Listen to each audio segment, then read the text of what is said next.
My son Marcus called it a safety concern.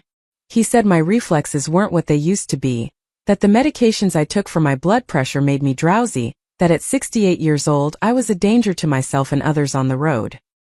He was so convincing, so caring, so insistent that I finally handed over the keys to my 2019 Toyota Camry, the car I'd bought with my own money after working 30 years as a school librarian. I trusted him completely. That trust shattered the day I walked past First National Bank and saw my car parked in their lot with the loan officer's business card tucked under the wiper blade. When I confronted the officer, she showed me documents proving Marcus had used my vehicle as collateral for a $35,000 loan, forging my signature on papers that gave him legal claim to my property. The woman who had once helped me get a scholarship to nursing school, my former neighbor's daughter who I'd mentored through her darkest days, had become a federal prosecutor. No one knew she owed me everything. When she arrived at Marcus's office with a team of investigators, she said only 5 words that made my son's face go white. "Hello, Marcus. Remember me, Rachel? Before we jump back in, tell us where you're tuning in from. And if this story touches you, make sure you're subscribed, because tomorrow, I've saved something extra special for you." My name is Dorothy Chan, and I never imagined I would spend my retirement fighting my own son for the right to keep my independence. At 68 years old, with arthritis in my knees and reading glasses perpetually perched on my nose, I had planned to spend these years volunteering at the library where I'd worked for 3 decades, taking care of my garden, and maybe finally learning to paint watercolors like I'd always dreamed. Instead, I found myself standing in the lobby of First National Bank, staring at my own car through the plate glass windows, trying to understand why it was parked in a spot reserved for loan collateral vehicles. The morning had started normally enough. I'd woken at 6:30, made my usual cup of green tea, and settled into my reading chair with the novel I'd been saving for a quiet morning. It was a Tuesday in October, and the maple tree outside my window had turned that particular shade of gold that always reminded me of my late husband David's eyes. He'd been gone for 5 years now, and sometimes the missing him hit me so hard I could barely breathe. But that morning I was feeling peaceful, content even. My pension was modest but sufficient. My small ranch house was paid off, and I had my health more or less. The only shadow on my otherwise pleasant life was the situation with my car. 3 months ago, Marcus had started his campaign to get me to stop driving. It began subtly enough. A comment here and there about how I'd taken a turn a bit wide, how I seemed to brake suddenly, how perhaps the night vision wasn't what it used to be. First I'd laughed it off. I was a careful driver, had been for 50 years. I'd never had an accident, never gotten a ticket, never even had a close call worth mentioning. But Marcus persisted. He brought statistics about elderly drivers and accident rates. He showed me articles about medication side effects and reaction times.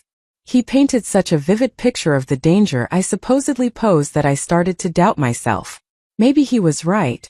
Maybe I was becoming a hazard without realizing it. Maybe the responsible thing, the loving thing to do as a mother and a member of society, was to give up my independence before something terrible happened. The final push came after a family dinner at his house. Marcus lived in a beautiful colonial in the suburbs, the kind of house I'd always dreamed of giving him when he was growing up. His wife Jessica had made pot roast, and we'd eaten together, their 2 children chattering about school while I tried to pretend everything was normal. After dinner, Marcus had taken me aside, his face arranged in that expression of gentle concern that I now recognized as manipulation. "Mom," he'd said, taking my hands in his, "I've been thinking a lot about your safety, about what would happen if something went wrong while you were driving. I couldn't live with myself if you hurt someone, or worse, if you got hurt. I love you too much to let that happen. Please just let me take the car for now. You can use rideshare apps. I'll set everything up for you. I'll even pay for your rides. This isn't about taking away your freedom. This is about keeping you safe." Looking back, I can see how carefully he'd crafted his words. How he'd made it sound like love instead of theft. How he'd positioned himself as the caring son instead of the manipulator he'd become. But at the time, worn down by months of his pressure and genuinely worried that maybe I was becoming a danger, I'd agreed. I'd handed over my keys, my registration, my insurance papers. Everything Marcus said he needed to take care of the car, while I adjusted to my new transportation situation. That was 6 weeks ago. 6 weeks of feeling trapped in my own home, dependent on others for every trip to the grocery store, every doctor's appointment, every simple errand. Marcus had indeed set up rideshare accounts for me, but he'd also set them up to notify him every time I used them. He knew where I went, when I went, how much I spent. My independence hadn't just been curtailed. It had been completely eliminated. I tried talking to him about getting the car back. I pointed out that I felt fine, that my doctor had no concerns about my driving ability, that the isolation was affecting my mental health. But Marcus had an answer for everything. The doctor was just being nice. I was experiencing denial, a common response in elderly people facing cognitive decline. The isolation was temporary, just until I adjusted to my new lifestyle. He made me feel like I was being unreasonable, even selfish, for wanting my own vehicle back. Then came this Tuesday morning. I'd needed to go to the bank to deposit a small check from my pension fund, something that had arrived late. The rideshare would have cost $15 each way, $30 total for what should have been a 10-minute errand. I decided to walk. Instead, it was only a mile and a half, the weather was beautiful, and the exercise would do me good. I'd bundled up against the autumn chill, grabbed my walking stick, and set out. The walk had taken me 40 minutes, longer than I'd expected, and by the time I reached the bank my knees were aching. But I'd felt triumphant too. I'd proven to myself that I wasn't helpless, that I could still manage my own affairs, that Marcus's concerns were overblown. I'd climbed the steps to the bank's entrance, pushed through the heavy glass doors, and that's when I saw it. My car. My silver Toyota Camry with the small dent in the rear bumper from when I'd backed into a shopping cart at the grocery store. My car with the Library Association sticker in the back window. My car with the exact license plate number I'd memorized over the past 3 years of ownership. It was sitting in the lot visible through the bank's windows, parked in a spot marked with a sign that read reserved for collateral vehicles only. First I thought I was mistaken. Maybe it just looked like my car. Maybe Marcus had parked it there while running an errand of his own. But as I stood there staring, a bank employee approached me. A young woman with a professional smile and a name tag that read Jennifer Martinez, loan officer. "Can I help you find something, ma'am?" she asked. I pointed at the car with a shaking hand. "That's my vehicle. Why is it parked in that spot?" Jennifer's smile faltered slightly. "You're here about the collateral loan? Let me check my files. What's the account name?" "I don't have an account. That's my car. I didn't authorize anyone to use it as collateral for anything." The smile disappeared completely. "Ma'am, maybe we should step into my office." The next 30 minutes were among the most surreal of my life. Jennifer pulled up files on her computer, showing me documents I'd never seen before. Loan applications, asset verification forms, title transfer paperwork. And there, on every single page, was a signature that looked exactly like mine but that I knew I'd never written. Marcus had forged my name. My son had committed fraud, using my property to secure a loan for $35,000. "Mrs. Chun," Jennifer said carefully, her professional composure cracking slightly, "these documents appear to be in order. The signatures match what we have on file from your previous accounts with us. The notary stamps are legitimate. If you're saying you didn't sign these, that's a very serious allegation." "I'm saying I didn't sign them because I didn't." I stared at the screen, at my own name written in handwriting that was close to mine but not quite right. The loops were wrong. The pressure was different. But it was good enough to fool someone who didn't know my signature intimately. "I haven't driven that car in 6 weeks. My son told me to stop driving for safety reasons. He said he would take care of the vehicle for me. I didn't know he meant he would steal it." Jennifer's face went pale. "Mrs. Chun, if what you're saying is true, this is fraud. Identity theft. Forgery. You need to contact the police immediately." But I couldn't move. I sat in that uncomfortable chair in Jennifer's office, staring at the papers that proved my son had betrayed me in the most fundamental way possible, and I felt something inside me break. This wasn't about the car anymore. This was about trust. About the relationship between a mother and child. About the man I'd raised, the boy I'd sacrificed everything for, using that love and trust as a weapon against me. Marcus had been such a good child. Smart, ambitious, always pushing himself to achieve more. I'd worked extra hours at the library to pay for his college applications, had taken out loans to cover what his scholarships didn't. When he'd gotten into business school, I'd been so proud. When he'd landed his first job at a financial consulting firm, I'd framed his business card and hung it on my refrigerator. When he'd married Jessica and bought that beautiful house, I thought I'd done everything right as a mother. I'd raised a successful, happy man. Now I had to face the possibility that I'd raised a thief. Mrs. Chun, Jennifer said gently, I know this is difficult, but you need to make some decisions. If you want to dispute these documents, if you want to claim fraud, we'll need to involve law enforcement. The bank will cooperate fully with any investigation. But I need to warn you, this could get very complicated. Family disputes involving financial fraud often do. I need to think, I whispered. I need to understand what's happening before I make any accusations. I understand. Jennifer printed out copies of all the documents and slid them into a folder. Take these. Preparing and narrating this story took us a lot of time, so if you are enjoying it, subscribe to our channel, it means a lot to us. Now back to the story. Review them. Talk to a lawyer if you need to. But Mrs. Chun, I'm going to be honest with you. In my experience, when family members forge signatures on financial documents, it's rarely an isolated incident. If your son did this with your car, he might have done it with other assets too. The words sent ice through my veins. Other assets. My house. My pension accounts. My small investment portfolio that David had left me. Had Marcus touched those too? How far did this betrayal go? I stumbled out of the bank, clutching the folder of documents like a lifeline. The walk home took even longer than the walk there, partly because my knees hurt worse now, but mostly because my mind was spinning in circles. I needed to confront Marcus, but I also needed proof. I needed to understand the full scope of what he'd done before I made any moves that might alert him. When I finally reached my house, exhausted and emotionally drained, I found my neighbor Angela sitting on my front porch steps. Angela Rodriguez had lived next door for 15 years, ever since she'd bought the house as a young single mother struggling to make ends meet.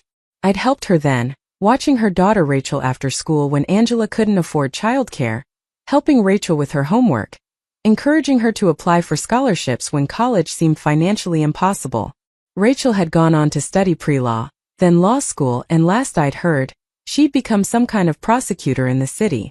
I'd lost touch with them both after David died, too wrapped up in my own grief to maintain friendships the way I should have. Dorothy, Angela called out when she saw me approaching.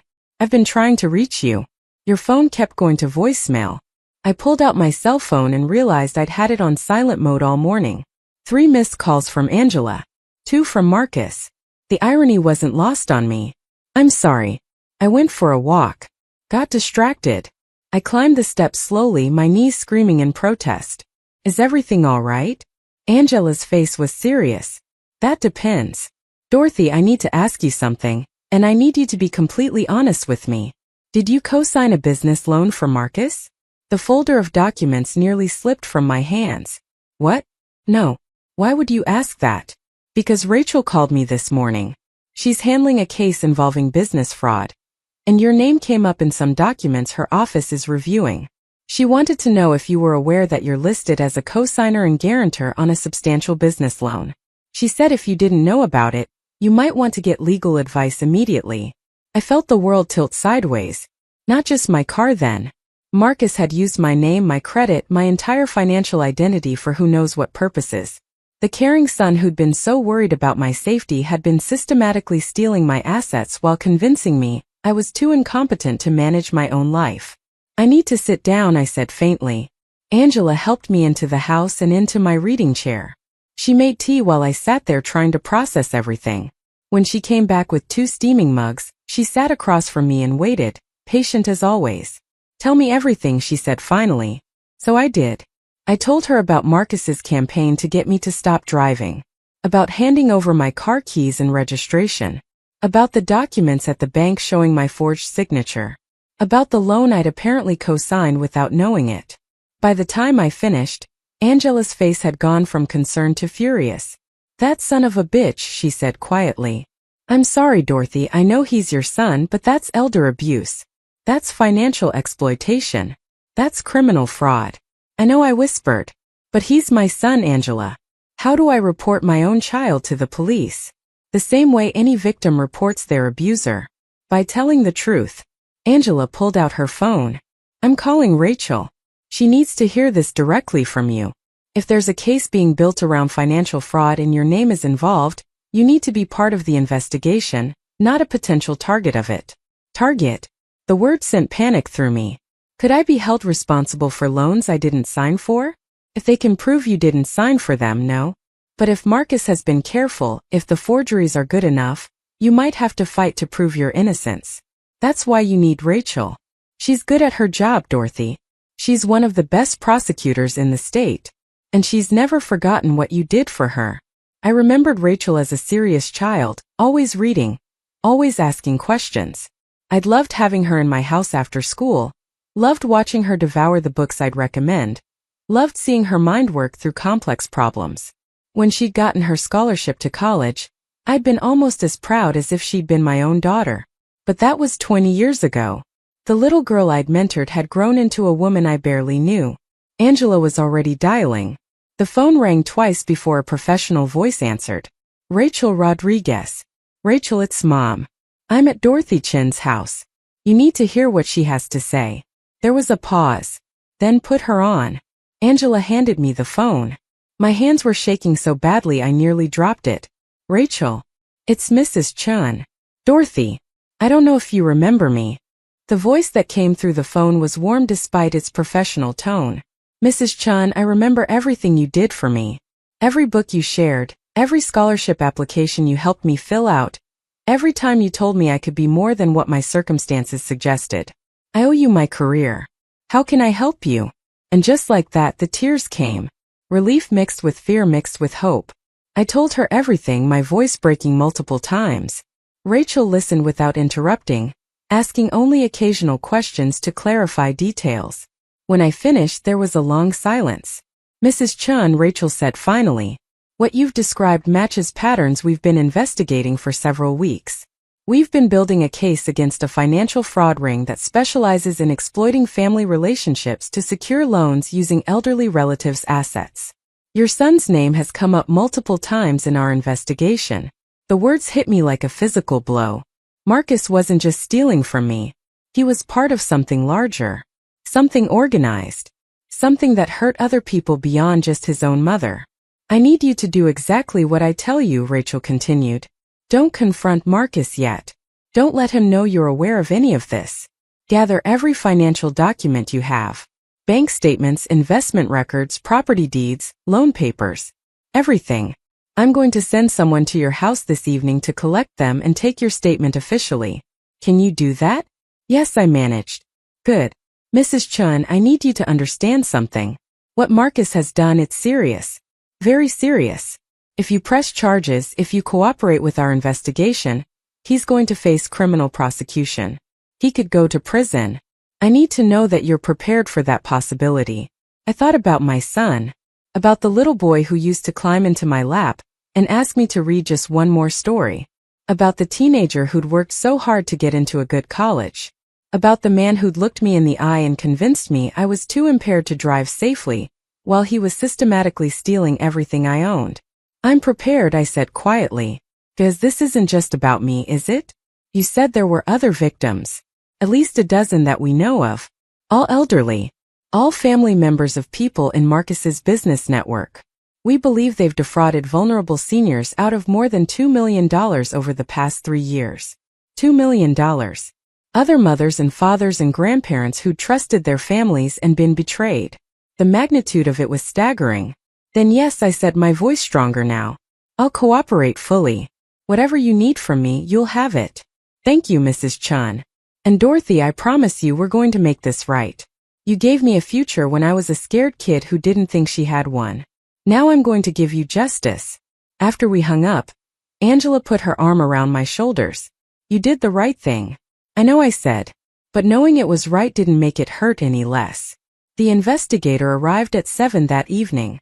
His name was Thomas Williams. A patient man in his 50s who spent 3 hours going through my financial records with me. He was gentle when I had to admit I didn't understand some of the documents, kind when I broke down crying while explaining how Marcus had convinced me to give up driving. By the time he left with copies of everything, I was exhausted but also strangely relieved. The truth was out now.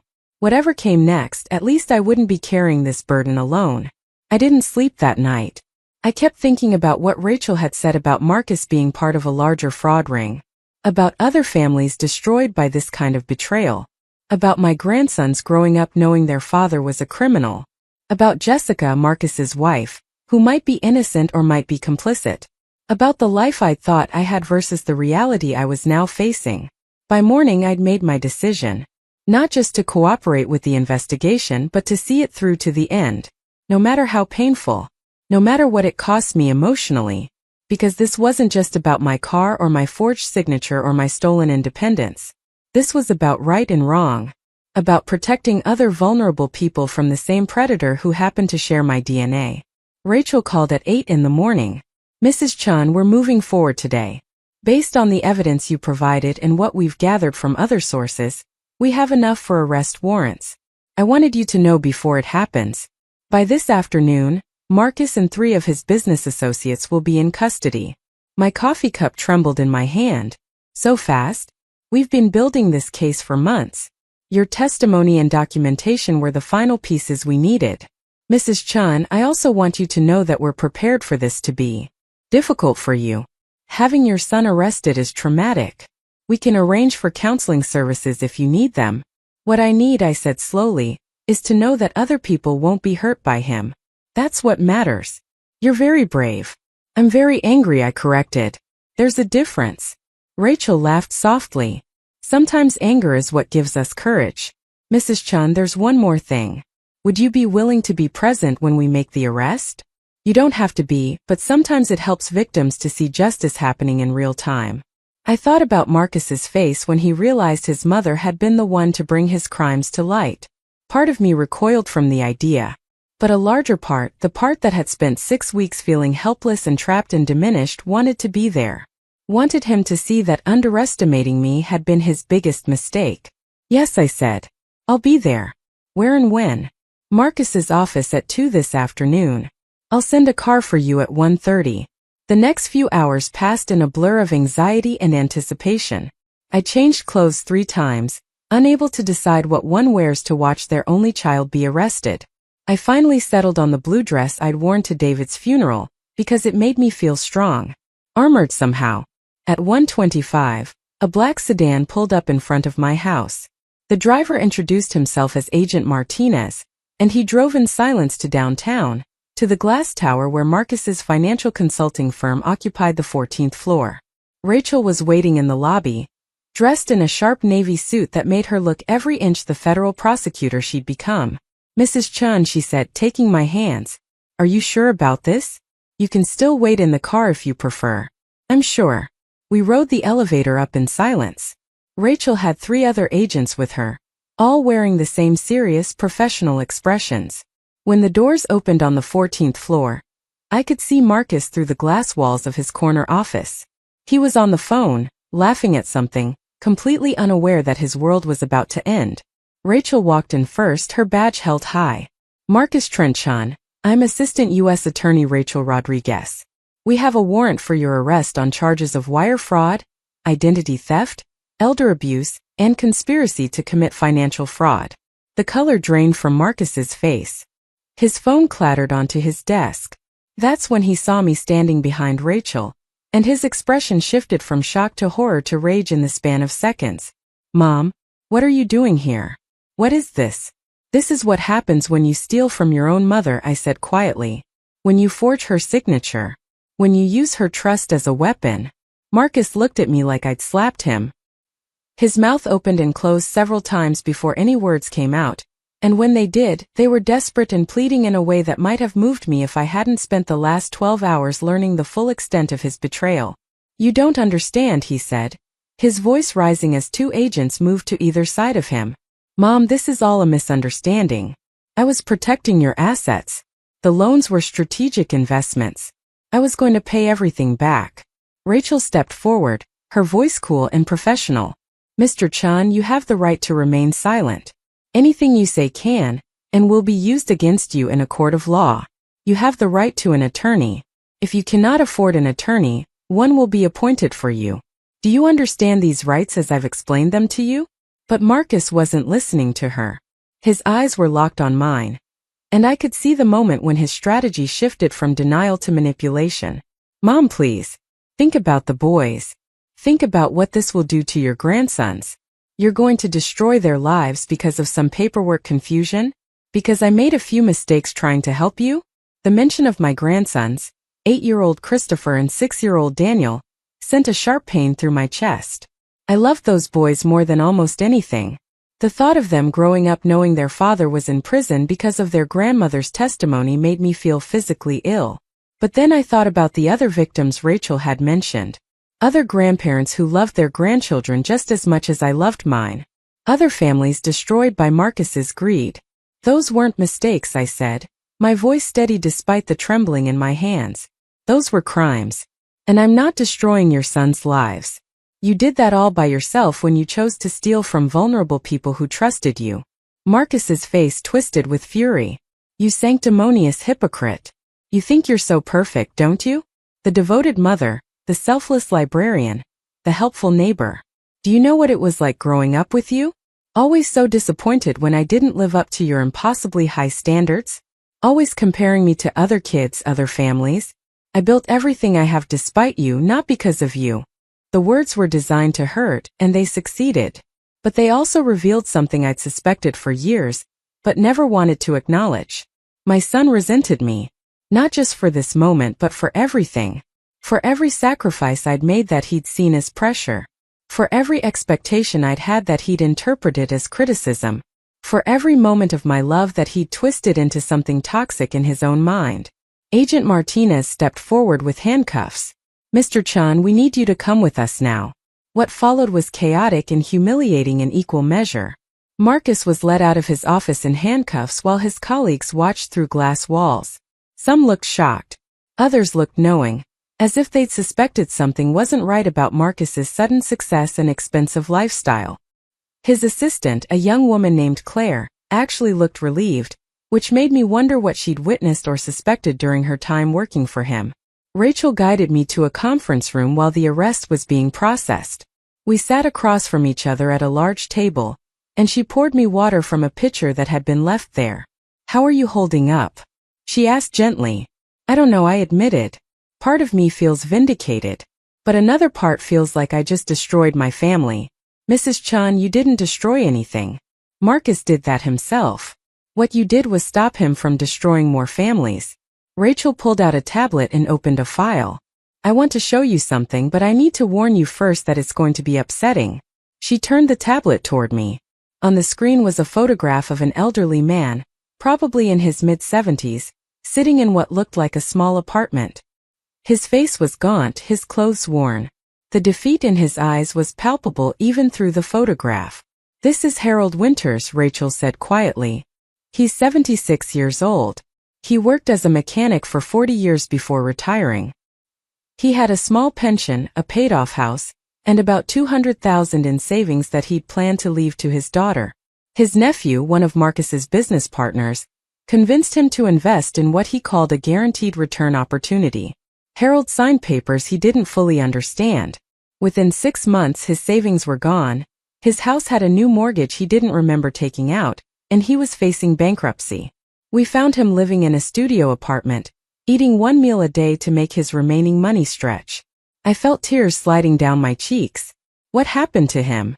We're working to recover his assets, but the money was moved through so many shell companies that it's going to take time. Meanwhile, Harold lost his independence, his security, and his ability to help his daughter when she needed him. She has MS and can't work. She was counting on that inheritance to pay for her care. Rachel swiped to another photo. This is Margaret Suzuki, 72 years old. Former teacher. Her son-in-law, another of Marcus's associates, used similar tactics. Margaret lost her retirement savings in her house. She's currently living with her daughter's family, and the stress of the situation contributed to a stroke she suffered 4 months ago. Stop, I whispered. Please, I understand. But Rachel continued gently. I need you to understand fully, Mrs. Chan. Not to hurt you, but to help you remember why what you're doing matters. Because in the coming weeks and months, Marcus is going to try every manipulation tactic he knows. He's going to make you feel guilty. He's going to try to make you the villain in this story.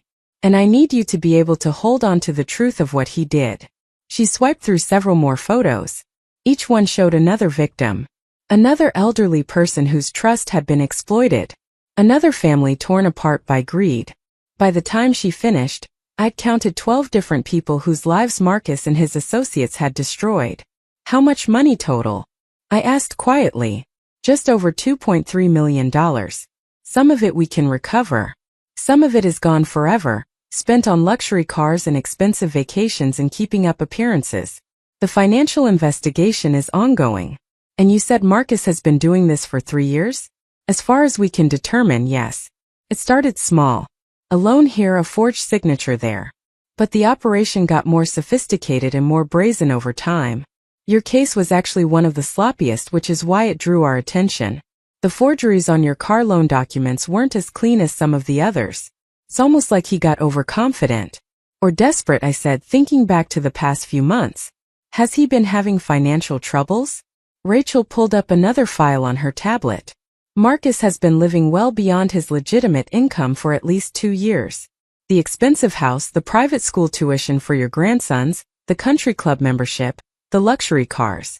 It all required money he didn't actually have. We believe he got involved with the fraud ring initially to cover his own financial problems, and then it became his primary source of income. The revelation left me reeling. Everything I'd thought I knew about my son's success had been a lie. The thriving consulting business, the lucrative contracts, the bright future he'd built. All of it was constructed on a foundation of elder abuse and fraud. What about Jessica? I asked. Marcus's wife. Did she know? We're still investigating her involvement. She's being questioned separately right now. Based on the evidence we have, she either knew and was complicit, or she deliberately turned a blind eye to where the money was coming from. Either way, she benefited from the proceeds of his crimes. And my grandsons? They're innocent children. We've already contacted child services to ensure they're being properly cared for during this process. If both parents end up facing charges, we'll work with extended family to find appropriate placement. I closed my eyes, imagining Christopher and Daniel's confusion and fear.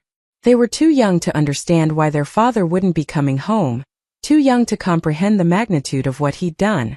What would this do to them? How would they ever recover from learning their father was a criminal? Mrs. Chun, Rachel said gently, I know this is overwhelming, but I need to take your full statement now while everything is fresh. Can you walk me through everything that happened, starting from when Marcus first suggested you stop driving? For the next 3 hours, I recounted every detail I could remember. Rachel recorded everything, occasionally asking questions to clarify timelines or specifics. She was particularly interested in the conversations where Marcus had convinced me to give up my car, the exact wording he'd used, the pressure tactics he'd employed. She explained that establishing a pattern of coercion and manipulation would be important for the prosecution. Did he ever explicitly threaten you? She asked at one point. No, not directly. But there was always an implication that if I didn't cooperate, I would be putting myself and others in danger. That I was being selfish by insisting on driving. That good mothers put their children's peace of mind above their own desires. Classic emotional manipulation. Rachel made notes. Did anyone else witness these conversations? Jessica was present for some of them. She would back up whatever Marcus said, reinforce his concerns about my driving. Looking back, I think they were working together to break down my resistance. What about the actual transfer of the car? How did that happen? Marcus came to my house on a Saturday morning. He said he'd take the car to get it serviced and detailed, that he'd handle everything so I wouldn't have to worry about it. I gave him the keys and the registration. He said he'd bring me copies of the service records, but he never did. When I asked about it a week later, he said he'd left them at his office and kept forgetting to bring them by. Then he said the car needed more work than expected, that it would be in the shop for a while. He kept giving me excuses why I couldn't have it back. And you believed him? I wanted to believe him, I corrected. There's a difference. Part of me suspected something wasn't right, but he's my son. I thought maybe I was being paranoid. Maybe the medications I was taking really were affecting my judgment like he kept suggesting. That's gaslighting, Rachel said, her voice hard. He systematically made you doubt your own perception so you'd be easier to manipulate. It's a form of psychological abuse. The word abuse hung in the air between us. I'd been abused by my own son. The man I'd carried in my body, nursed through childhood illnesses, supported through every challenge and celebrated every achievement. He'd abused me, exploited me, stolen from me. And he'd done it all while making me believe he was protecting me. After we finished the statement, Rachel walked me down to the lobby where Agent Martinez was waiting to drive me home. Before I got in the car, she pulled me aside. "Mrs. Chun, I need to prepare you for what comes next. This is going to get ugly. Marcus will make bail within the next day or two. He's going to come after you hard. He's going to try to convince you to recant your statement. He's going to tell you that you misunderstood what happened. He might even threaten you, though he'll be smart enough to do it in ways that aren't explicit threats. You need to be strong. I will be, I promised. And if he or anyone associated with him contacts you, you call me immediately. We can get a restraining order if necessary." Rachel handed me her business card with her personal cell phone number written on the back. "Day or night you call me. Understood?" I clutched the card like a lifeline. "Thank you, Rachel. For everything. I know you didn't have to take this case personally. Mrs. Chun, you gave me my future. You believed in me when no one else did. You showed me that someone from my neighborhood with my background could be more than what everyone expected.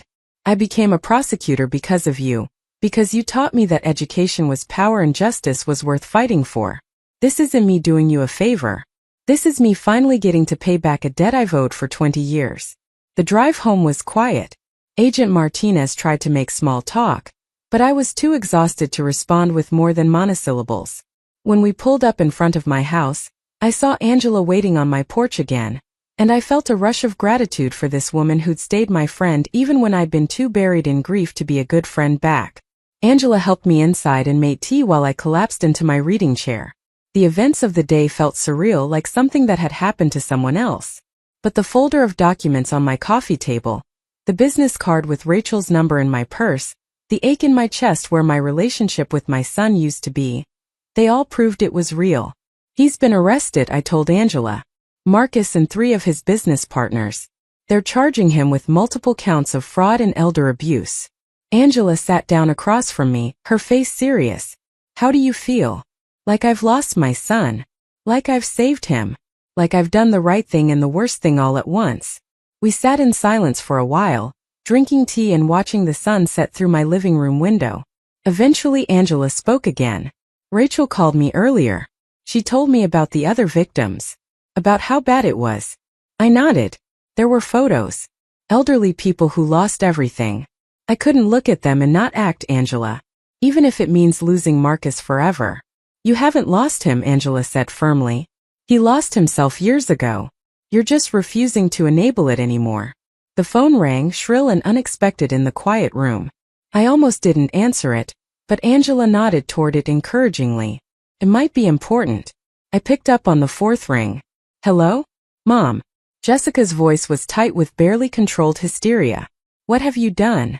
What have you done to our family?" "I didn't do anything to your family, Jessica. Marcus did it himself. You went to the police. You reported your own son. Do you have any idea what you've done? The boys are terrified. Christopher saw the police taking his father away in handcuffs. He's been crying for hours. Daniel won't stop asking when Daddy's coming home. How could you do this to them?" The guilt hit me like a physical blow, but I forced myself to stay firm. "How could I do this? Jessica, Marcus stole from me. He forged my signature. He used my car as collateral for a loan I knew nothing about. That's a crime. It was a misunderstanding. A business arrangement. You could have talked to him about it privately instead of humiliating him in front of his entire office. Instead of destroying his career and his reputation. A business arrangement would have involved my consent and knowledge. What Marcus did was fraud. And Jessica, he didn't just do it to me. There are other victims. Elderly people who lost their life savings. People who trusted their family members and were betrayed. I don't care about other people." Jessica's voice rose to a near scream. "I care about my husband and my children.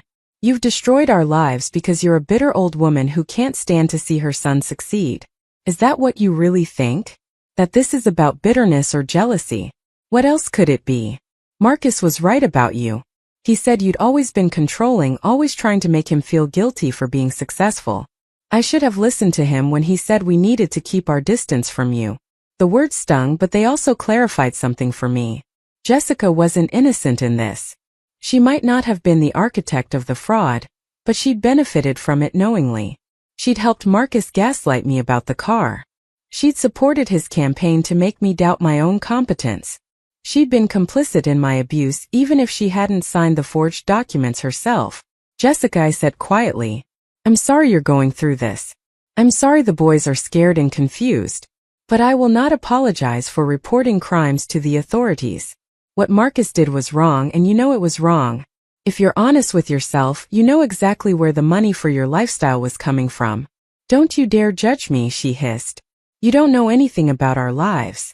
About the pressures Marcus was under. About what it takes to maintain a certain standard of living in this community. Takes crime, apparently. It takes stealing from elderly people who trusted their family members.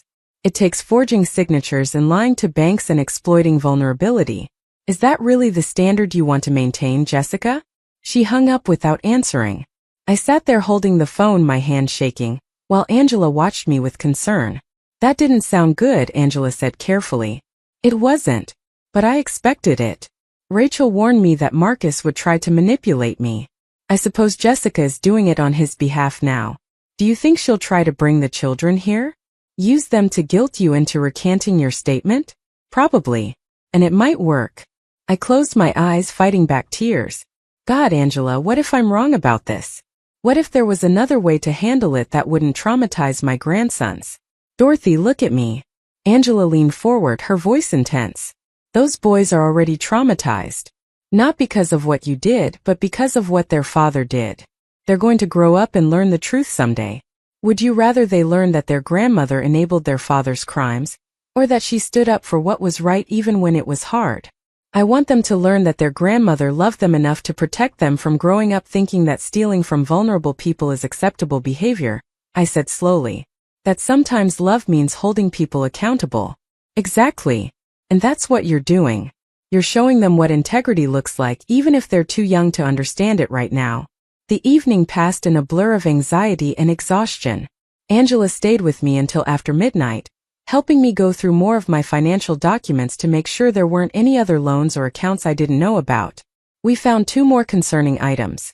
A credit card in my name that I'd never opened with a balance of $15,000, and a home equity line of credit that had been taken out against my house without my knowledge. Each discovery felt like another betrayal. How long had Marcus been planning this? How many times had he sat at my kitchen table, smiled at me, told me he loved me, all while systematically stealing my identity and my assets? By the time Angela left, I had a stack of documents to give to Rachel in the morning. I tried to sleep but kept waking from nightmares where Marcus was a child again, looking at me with hurt and confusion, asking why I didn't love him anymore. In the dreams, I tried to explain that love and accountability weren't opposites, but he couldn't hear me. Or wouldn't hear me. The distinction blurred. I woke at 6 to find 3 missed calls on my phone, all from numbers I didn't recognize. I didn't call back, suspecting they were from Marcus or Jessica using someone else's phone to get around my screening. Instead, I called Rachel. She answered on the second ring despite the early hour. Mrs. Chun, are you all right? I found more fraudulent accounts last night. A credit card and a home equity line. I don't know how deep this goes. I need you to bring me everything you found. Can you come to my office this morning? Say 9 o'clock? I'll be there. Rachel, there's something else. Jessica called last night. She was angry, threatening almost. What exactly did she say? I recounted the conversation as accurately as I could remember. Rachel was quiet for a moment after I finished. Mrs. Chun, I'm going to be blunt with you. Jessica is dangerous right now. She's facing the potential loss of everything. Her husband, her lifestyle, her social standing. People in that position sometimes do desperate things. I want you to be very careful. Don't open your door to anyone you don't know. Don't meet with Marcus or Jessica alone. If they show up at your house, call the police immediately. You think they might try to hurt me? I think they might try to intimidate you into changing your story. Whether that would involve physical threats or just emotional manipulation, I can't say. But I'm not taking chances with your safety. After we hung up, I sat in my quiet house and realized how isolated I'd become. When David was alive, we'd had friends, social activities, a full life. After he died, I'd withdrawn into my grief and let those connections fade. My world had shrunk to just my family, and now that family had betrayed me in the most fundamental way possible. If it weren't for Angela and Rachel, I would be completely alone in this. The doorbell rang at 7:30, making me jump. I looked through the peephole and saw a delivery person in uniform holding a large bouquet of flowers. My first instinct was to refuse them, thinking they might be from Marcus, but the delivery person looked impatient and I didn't want to cause a scene with a neighbor watching. I opened the door with the chain still latched. Yes, delivery for Dorothy Chun. Can you sign here? Who sent them? The card's inside, ma'am. I just deliver them. Against my better judgment, I signed and took the flowers. They were beautiful, expensive-looking roses and lilies arranged in a crystal vase. I set them on my kitchen table and opened the small envelope tucked among the blooms. The card read, "Mom, please call me. We need to talk about this misunderstanding before it goes any further. I love you. Think of the boys. Marcus." I stared at the card, at his handwriting, at the casual way he called systematically defrauding me a misunderstanding. The manipulation was so transparent it was almost insulting. Did he really think flowers and a guilt trip about my grandsons would make me forget everything I'd learned? I took a photo of the card and texted it to Rachel. She responded immediately. "Don't respond to him. Document everything he sends. This is evidence of witness tampering." The flowers sat on my kitchen table like an accusation while I got ready for my meeting with Rachel. I thought about throwing them away but decided to keep them as evidence. Another piece of proof that Marcus was more concerned with protecting himself than with actually making amends for what he'd done. The drive to Rachel's office downtown took 40 minutes in morning traffic. I'd called a rideshare despite the cost, not trusting myself to navigate the city streets while my mind was spinning with anxiety and fear. The driver tried to make conversation, but I pleaded a headache and he left me in peace. Rachel's office was in a federal building, all concrete and glass and security checkpoints. I had to go through metal detectors and show ID before I could even get to the elevators. The security guard who checked my purse was kind though, calling me ma'am and making sure I knew which floor to go to. Rachel met me in the reception area, looking professional and competent in another sharp suit. She guided me to her office, a space that was somehow both cramped and intimidating, filled with file cabinets and legal books and framed diplomas that testified to her accomplishments. "Tell me about the flowers," she said after we'd settled into chairs across from her desk. I showed her the photo I'd taken of Marcus's card. She studied it carefully, her expression hardening. "This is good for our case," she said finally. "It shows consciousness of guilt. If Marcus genuinely believed he'd done nothing wrong, he wouldn't be trying to manipulate you into not cooperating with the investigation. He'd be confident that the truth would exonerate him. It just makes me sad," I admitted, "that even now, when he's facing consequences for what he did, his first instinct is manipulation rather than genuine remorse. That tells you everything you need to know about who he's become." Rachel pulled out a legal pad and pen. "Now walk me through what you found last night." I showed her the documents Angela and I had discovered. The unauthorized credit card with its $15,000 balance. The home equity line of credit for $50,000 that I'd known nothing about.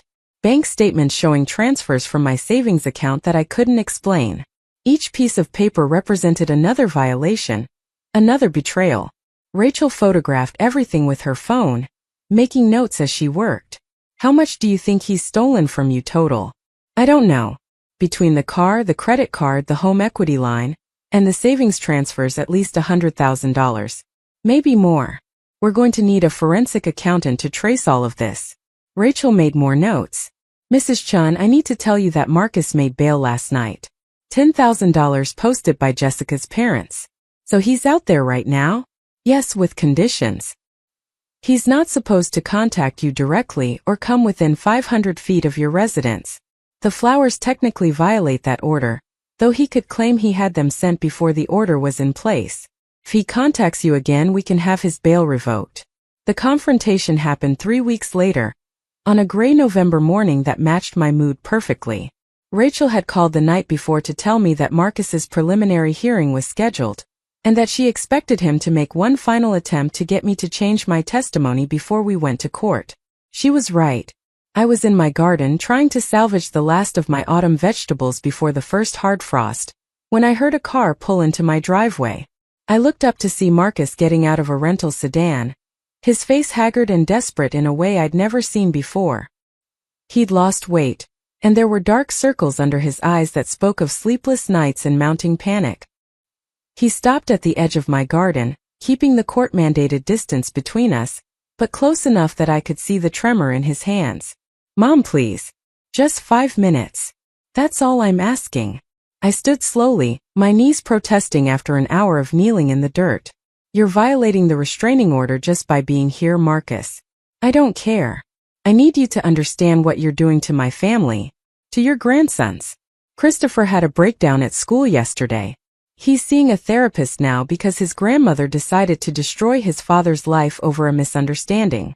Stop calling it a misunderstanding." I pulled off my gardening gloves, meeting his eyes directly. "You committed fraud.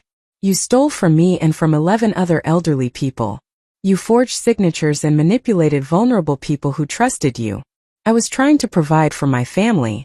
The consulting business wasn't bringing in enough money. Jessica had expectations, the boys needed private school, we had a lifestyle to maintain. I made some bad decisions, yes, but I was going to fix everything. I just needed more time. By stealing more from more victims?" I shook my head. "Marcus, do you even hear yourself? You're not taking responsibility for what you did. You're making excuses and blaming everyone else, your wife, your circumstances, even me for reporting your crimes. Because you could have come to me first. We could have worked this out as a family. Instead, you went to the police and humiliated me in front of everyone I know. My career is destroyed. My marriage is falling apart. My children are traumatized. All because you couldn't forgive a few mistakes. Mistakes are accidental. What you did was deliberate and sustained over years. And Marcus, you didn't just betray me. You systematically gaslit me about my own competence. You made me think I was losing my mind, that I was too impaired to manage my own life. That's not a mistake. That's abuse." He flinched at the word as if I'd struck him. "I never abused you. I was trying to protect you. By stealing my car and using it as loan collateral? By forging my signature on documents? By draining my accounts and taking out credit in my name? That's protection. The money from those accounts was just sitting there. You weren't using it. I had opportunities, investments that could have doubled or tripled what you had. I was trying to help you grow your assets, without my knowledge or consent. That's theft, Marcus. No matter how you try to reframe it." He ran his hands through his hair, a gesture of frustration I remembered from his childhood. "Fine. You want me to say it? I made mistakes. I did things I shouldn't have done. But Mom, I'm your son. Doesn't that count for anything? Don't I deserve a second chance?" "You do deserve a second chance," I said quietly. "After you face the consequences of your actions. After you make genuine amends to the people you hurt. After you prove that you understand why what you did was wrong. But Marcus, you're not there yet. You're still focused on avoiding punishment rather than accepting responsibility. If you testify against me, I'm going to prison. Rachel made that very clear. Is that what you want? Your son in prison? What I want is for you to stop hurting people. If prison is what it takes for that to happen, then yes, I'll testify. Because this isn't just about you and me anymore. There's an elderly man who can't afford his medications because you stole his savings. There's a woman who had a stroke from the stress of losing her home. There are children besides Christopher and Daniel who are suffering because their parents or grandparents were victimized by you and your associates." Marcus's face hardened. "So I'm supposed to be the sacrifice? The example you make to feel good about yourself? You're supposed to be accountable. That's what I taught you as a child, Marcus. Actions have consequences. You make a mess, you clean it up. You hurt someone, you make it right. When did you forget those lessons? When I realized the real world doesn't work that way. When I saw people getting ahead by cutting corners and bending rules while the honest ones struggled. When I understood that success requires doing whatever it takes. Not whatever it takes. I felt tears burning behind my eyes. Not if it means destroying other people's lives. Not if it means abandoning your integrity. Your father and I didn't raise you to be this person. Dad would have understood. Marcus's voice was bitter now. He cut corners too. He made deals that weren't entirely legal. He just never got caught. That's not true. Your father was honest in his business dealings. He worked hard and played by the rules. You really believe that? Marcus laughed harshly. Mom, Dad's construction company only survived because he paid workers under the table and falsified tax documents. He bribed building inspectors and inflated insurance claims. He just made sure you never knew about it because you were too naive to handle the truth. The accusation hit me like cold water. Stop it. Don't you dare rewrite history to justify what you've done. I'm not rewriting anything. I'm telling you the truth you were too willfully blind to see. Dad taught me everything I know about how business really works. The only difference is I got caught and he didn't. I stared at my son, at this stranger wearing Marcus's face, and realized that nothing I said was going to reach him. He'd constructed an entire worldview that justified his actions, that blamed everyone else for his choices, that painted himself as a victim of circumstances rather than the architect of his own downfall. You need to leave now, I said quietly, before I call the police and have you arrested for violating the restraining order. Fine. I'm leaving. But Mom, understand this. When you testify against me, when you help send me to prison, you're choosing strangers over your own family. You're choosing your pride over your grandson's well-being. That's something you're going to have to live with for the rest of your life. He walked back to his car, and I watched him drive away with a strange sense of finality. This was it. The last conversation I would have with my son as a free man. The moment when whatever remained of our relationship finally died completely. I went inside and called Rachel. She arrived within 20 minutes with 2 agents, and I gave a statement about Marcus's visit. They photographed the tire tracks in my driveway, documented the exact time and nature of the conversation, added it all to the growing file of evidence against him. That was brave, Rachel said after the agents left. I know that couldn't have been easy. It was necessary. I sat down heavily in my reading chair. Rachel, he said something about David, my husband, about him being dishonest in his business practices. Is there any truth to that? Rachel was quiet for a moment. Mrs. Chun, I looked into your husband's business history when I started investigating Marcus. There were some irregularities in the early years of his construction company. Nothing that rose to the level of what Marcus did. But your husband wasn't entirely clean either. The revelation shouldn't have surprised me as much as it did.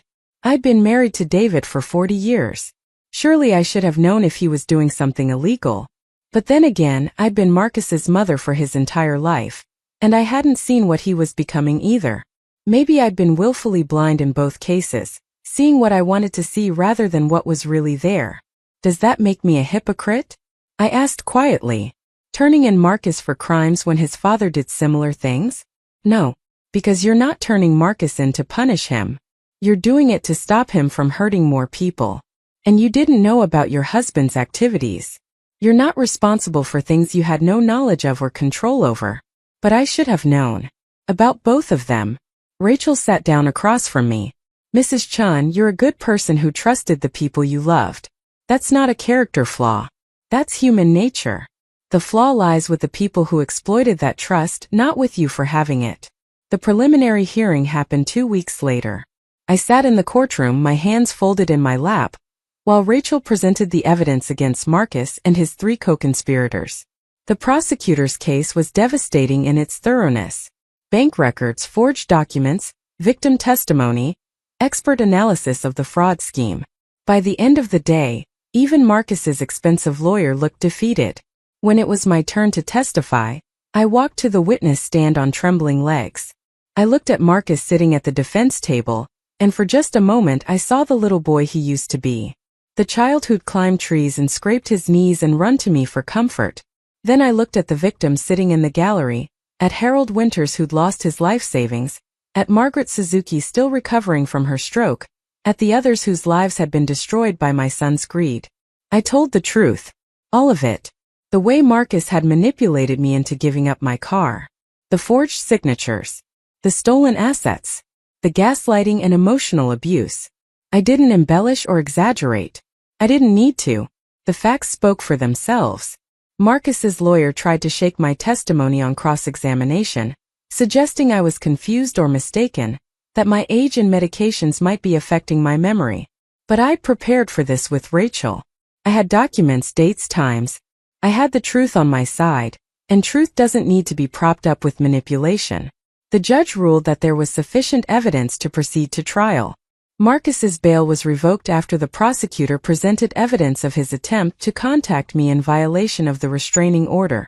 I watched two marshals lead him away in handcuffs, watched Jessica sobbing in the gallery, watched my grandson sitting with Jessica's parents looking confused and frightened. It was the hardest thing I'd ever done. It was also the rightest thing I'd ever done. The trial itself took 3 weeks. Marcus and his co-conspirators were found guilty on all counts.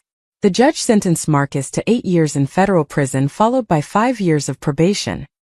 He was ordered to pay full restitution to all victims, though Rachel warned me that actually recovering the money would be a long and difficult process. I sat in the courtroom for the sentencing, listening to Marcus's final statement where he apologized to everyone, except the people he'd actually hurt. He talked about his children, his mistakes, his intentions to do better. But he never once acknowledged the real harm he'd caused, or took genuine responsibility for his choices. After the sentencing, Rachel walked me out of the courthouse. The media was waiting, cameras and microphones everywhere. They'd been following the case closely because of the high-profile nature of the fraud ring. Rachel had warned me they'd want a statement. I stopped on the courthouse steps and faced the cameras. "My name is Dorothy Chun," I said, my voice steady. "I'm 68 years old. And I reported my own son to the authorities for defrauding me and 11 other elderly victims. I didn't do this because I'm vindictive or cruel. I did it because no one should be above accountability, not even family. Especially not family. If sharing my story helps even one person recognize the signs of financial exploitation and have the courage to report it, then everything I've been through will have been worth it." The reporters shouted questions, but Rachel guided me to a waiting car. We drove in silence for several minutes before I finally spoke. Did I do the right thing? Yes. Rachel's answer was immediate and certain. You absolutely did. Then why do I feel so empty? Because love and justice sometimes require us to do hard things. Because holding people accountable doesn't erase the pain of their betrayal. Because you're grieving the son you thought you had while accepting the reality of who he actually became. 6 months have passed since Marcus's sentencing. I've started volunteering at the library again, leading a book club for seniors. I've joined a support group for victims of financial exploitation, where I help others navigate the confusing process of reporting family fraud. I've even started those watercolor classes I always talked about, though my paintings are terrible and probably always will be. Angela and I have grown closer through all of this. Rachel stops by for dinner once a month and we talk about everything except the case. I'm rebuilding a life that's mine on my terms, without anyone telling me I'm too old or too impaired to manage my own affairs. Christopher and Daniel write me letters sometimes, supervised by Jessica's parents who have custody while Jessica awaits her own trial for money laundering. The boys' words are carefully neutral, clearly edited by adults, but I can read the confusion and hurt between the lines. Someday when they're older I'll explain everything to them. I'll tell them that I loved their father enough to stop him from destroying more lives. I'll hope they understand. My car was returned to me after being held as evidence. I drove it home from the impound lot, my hand steady on the wheel, my mind clear. I've been right all along. There was nothing wrong with my driving. The only impairment I'd suffered was trusting someone who didn't deserve it. Now, when I drive through town running my errands at my own pace on my own schedule, I sometimes think about Marcus in prison. I hope he's using this time to genuinely reflect on who he became and why. I hope he's getting the therapy and support he needs to understand that love without integrity is worthless. I hope someday he'll be capable of real remorse instead of just regret at getting caught. But mostly I think about moving forward. About the life I'm building at 68 that's fuller and freer than the one I had before. About the strength I discovered in myself when I stood up to someone I loved and demanded accountability. About the hope that maybe my story will help others find that same strength when they need it. Justice isn't always satisfying. Sometimes it's just necessary. And sometimes doing the right thing means accepting that the people we love most are capable of causing the deepest harm. But we survive it. We rebuild. We keep going. And we never, ever let anyone make us doubt our own worth again. Up next, you've got 2 more standout stories right on your screen. If this one hit the mark, you won't want to pass these up. Just click and check them out.